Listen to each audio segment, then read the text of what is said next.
जय हिंद प्यारे साथियों। उम्मीद करता हूँ आप सभी बढ़िया होंगे और आपकी तैयारी भी लाजवाब चल रही होगी। तो दोस्तों आज हम इस वीडियो में जीके जीएस का एक प्रैक्टिस सेट लगाने वाले हैं।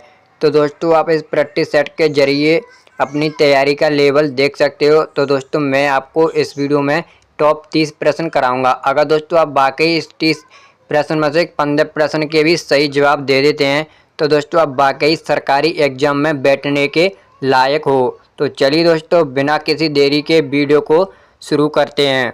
का पहला प्रश्न है, भारत में सबसे ऊंचा पर्वत कौन सा है। यानी दोस्तों आपको बताना है कि भारत में सबसे ऊंचा पर्वत कौन सा है। तो दोस्तों आपका राइट आंसर होगा कंचनजंगा। यानी दोस्तों भारत की सबसे ऊंची चोटी बोल सकते हो तो वो आपकी दोस्तों कंचनजंगा है। अगर दोस्तों आपसे एशिया की पूछे तो दोस्तों आपकी माउंट एवरेस्ट है जिसकी ऊंचाई आपकी 8,848 है। और दोस्तों ये वर्तमान में आपकी नेपाल में स्थित है। कहाँ पर दोस्तों? नेपाल में पड़ती है आपकी माउंट एवरेस्ट। ये दोस्तों आपको पता होना चाहिए। आपका अगला प्रश्न है, भारत के किस राज्य में कच्छ का रण स्थित है। यानी दोस्तों आपको बताना है कि भारत के किस राज्य में कच्छ का रण स्थित है। तो आपका राइट आंसर हो जाएगा दोस्तों ऑप्शन बी गुजरात। क्योंकि दोस्तों आपको पता होगा जो कच्छ का रण है वो गुजरात में स्थित है। ये आपने सुना भी होगा, कच्छ की खाड़ी के नाम से भी जाना जाता है। तो चलिए चलते हैं अगले प्रश्न की ओर। आपका अगला प्रश्न है, भारत में किस वर्ष पहला आम चुनाव हुआ था। यानी दोस्तों आपको बताना है कि भारत में पहला आम चुनाव है वो किस वर्ष हुआ था। तो आपका राइट आंसर हो जाएगा दोस्तों ऑप्शन बी 1951 से 52 के बीच में भारत में पहले आम चुनाव हुए थे। आपका अगला प्रश्न है, भारत में रेल मार्ग किस वर्ष खोला गया। यानी दोस्तों आपको बताना है कि भारत में पहला रेल मार्ग है वो किस वर्ष खोला गया था। तो आपका राइट आंसर हो जाएगा दोस्तों ऑप्शन बी 1853 ईस्वी में भारत में दोस्तों पहली बार जो रेलवे मार्ग था वो खोला गया था। अगर दोस्तों मैं आपसे एक प्रश्न पूछना चाहूँ कि भारतीय रेलवे का जनक किस वायसराय को माना जाता है या जाना जाता है तो दोस्तों वो आपके थे लॉर्ड डलहौजी। ये दोस्तों आपको पता होगा, इन्हें भारतीय रेलवे का जनक कहा जाता है, लॉर्ड डलहौजी को। ये आपको दोस्तों पता होगा। आपका अगला प्रश्न है, यूएनओ यानी दोस्तों संयुक्त राज्य संगठन की स्थापना किस वर्ष हुई थी। तो दोस्तों आपका इसका राइट आंसर होगा ऑप्शन बी 1945 ईस्वी को यूएनओ संयुक्त राष्ट्र संगठन की स्थापना हुई थी। और दोस्तों जो आपका यूएनओ का मुख्यालय है वो आपका दोस्तों न्यूयॉर्क में स्थित है। कहाँ पर दोस्तों? न्यूयॉर्क। ये आपको पता होगा शायद।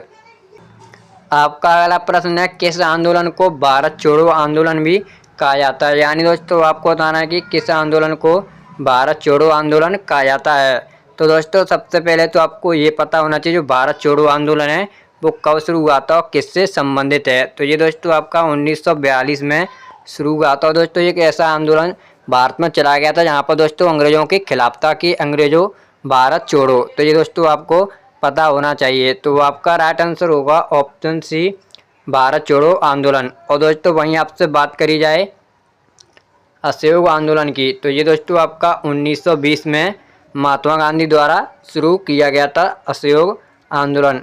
और सबने अवज्ञा आंदोलन ये दोस्तों आपका 1930 ईस्वी में हुआ था।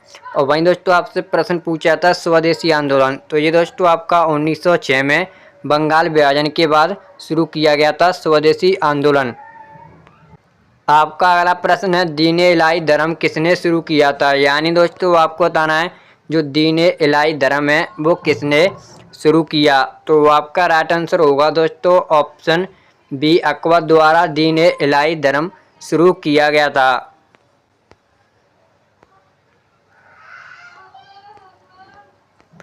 आपका अगला प्रश्न है, कंप्यूटर का मस्तिष्क किसे कहा जाता है। यानी दोस्तों आपको बताना है कि कंप्यूटर का मस्तिष्क किसे कहा जाता है। तो आपका राइट आंसर होगा दोस्तों ऑप्शन सी सीपीयू। यानी दोस्तों सीपीयू को कंप्यूटर का मस्तिष्क कहा जाता है। आपका अगला प्रश्न है, इंटरपोल का मुख्यालय कहाँ पर है। यानी दोस्तों आपको बताना है जो इंटरपोल है उसका मुख्यालय कहाँ पर है। तो आपका राइट आंसर होगा दोस्तों ऑप्शन सी लियोन फ्रांस में इंटरपोल का मुख्यालय स्थित है।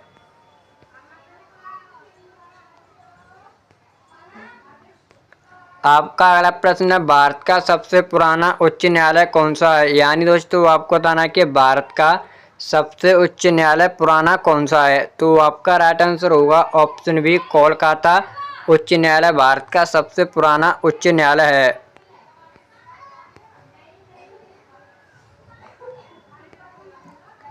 आपका अगला प्रश्न है, हीमोग्लोबिन किस धातु से बना होता है। यानी दोस्तों जो हीमोग्लोबिन है वो किस धातु से बना होता है। तो आपका राइट आंसर होगा दोस्तों ऑप्शन सी, आयरन। और दोस्तों हीमोग्लोबिन ये है, इसके कारण दोस्तों रक्त का जो लाल रंग है वो इसी के कारण होता है, हीमोग्लोबिन के कारण।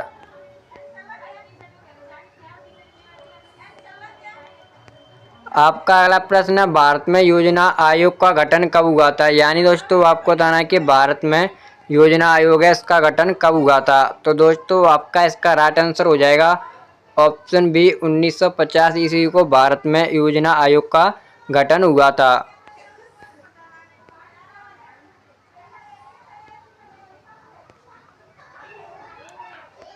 आपका अगला प्रश्न है, राष्ट्रीय खेल दिवस कब मनाया जाता है। यानी दोस्तों आपको बताना है कि जो राष्ट्रीय खेल दिवस है वो कब मनाया जाता है। तो आपका राइट आंसर होगा दोस्तों ऑप्शन बी, 29 अगस्त को राष्ट्रीय खेल दिवस मनाया जाता है। और ये दोस्तों किसके रूप में या क्यों मनाया जाता है। तो दोस्तों आपने सुना होगा जो हॉकी के जादूगर थे मेजर ध्यानचंद, उनके दोस्तों जन्म के रूप में राष्ट्रीय खेल दिवस मनाया जाता है। किसके दोस्तों, मेजर ध्यानचंद, जिन्हें दोस्तों हॉकी का जादूगर भी कहा जाता है। ये आपको पता होना चाहिए।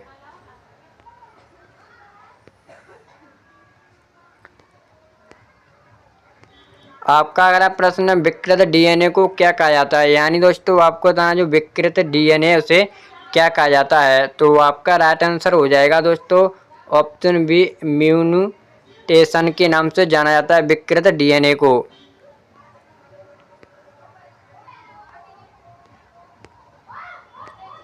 आपका अगला प्रश्न है, किस संविधान संशोधन के तहत जीएसटी लागू हुआ। यानी दोस्तों आपको बताना है कि किस संविधान संशोधन के तहत वो जीएसटी लागू हुआ था। तो आपका राइट आंसर हो जाएगा दोस्तों ऑप्शन ए, 101वां संविधान संशोधन। और दोस्तों ये कब लागू हुआ था, 1 जुलाई 2017 ईस्वी को दोस्तों भारत में लागू हुई थी जीएसटी। और दोस्तों जीएसटी के फुल फॉर्म आपसे पूछी जाए तो होती है दोस्तों गुड सर्विस टैक्स। ये आपको पता होना चाहिए जीएसटी की फुल फॉर्म।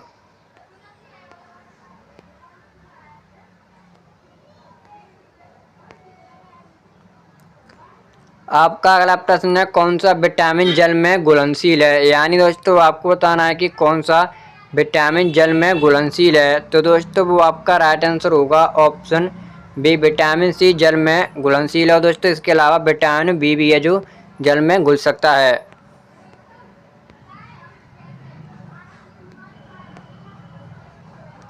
आपका अगला प्रश्न है, न्यायपालिका की स्वतंत्रता किस अनुच्छेद में दी गई है। यानी दोस्तों आपको बताना जो न्यायपालिका है उसकी स्वतंत्रता।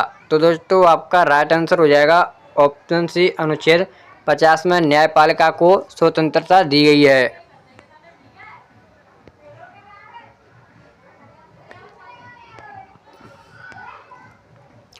आपका अगला प्रश्न है, सत्यमेव जयते कहाँ से लिया गया है। यानी दोस्तों आपको बताना जो सत्यमेव जयते है वो कहाँ से लिया गया है। तो आपका राइट आंसर होगा ऑप्शन सी, उपनिषद। जो दोस्तों उपनिषद है वहाँ से सत्यमेव जयते को लिया गया है।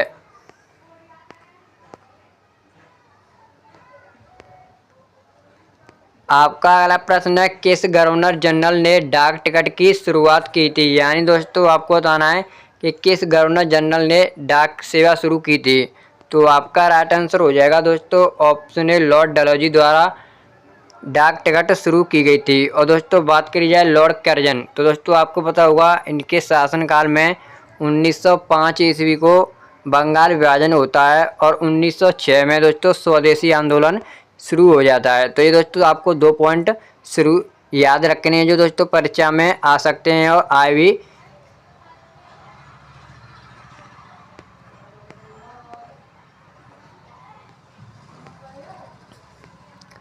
आपका अगला प्रश्न है, कंप्यूटर में बीआईटी का पूर्ण रूप क्या है। तो दोस्तों आपका राइट आंसर हो जाएगा ऑप्शन बी, बाइनरी डिजिट। ये दोस्तों बाइनरी डिजिट है वो केवल दोस्तों 0,1 को समझता है लैंग्वेज को, ये आपको पता होना चाहिए।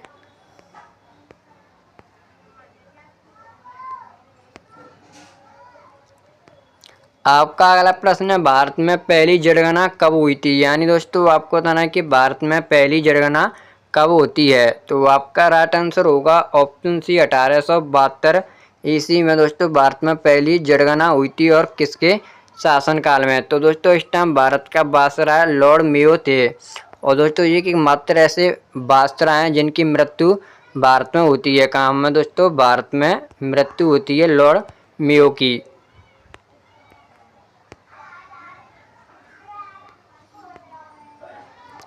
आपका अगला प्रश्न है, भारत छोड़ो आंदोलन कहाँ से शुरू हुआ था? जो भी दोस्तों मैंने आपको बताया था, जो भारत छोड़ो आंदोलन है वो सन 1942 में शुरू हुआ था। और कहाँ से हुआ था? तो वो दोस्तों आपका मुंबई से हुआ था। ऑप्शन सी आपका राइट आंसर होगा, मुंबई।